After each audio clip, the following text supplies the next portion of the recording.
بسم اللہ الرحمن الرحیم۔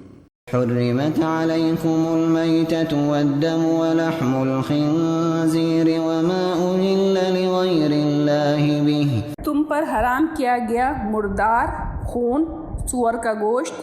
وہ جانور جو خدا کے سوا کسی اور کے نام پر ذبح کیا گیا ہو، وما أهل لغیر اللہ بہ والمنخنقۃ والموقوذۃ والمتردیۃ والنطیحۃ، وہ جو گلا گھٹ کر یا چوٹ کھا کر یا بلندی سے گر کر یا ٹکر کھا کر مرا ہو، والمتردیۃ والنطیحۃ وما أكل السبع إلا ما ذكيتم وما ذبح على النصب وأن تستقسموا بالأزلام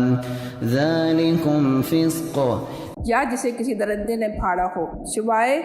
اس کے جسے تم نے زندہ پا کر ذبح کر لیا، اور وہ جو کسی آستانے پر ذبح کیا گیا ہو، نیز یہ بھی تمہارے لیے ناجائز ہے کہ پاسوں کے ذریعے سے اپنی قسمت معلوم کرو، یہ سب افعال فسق ہے۔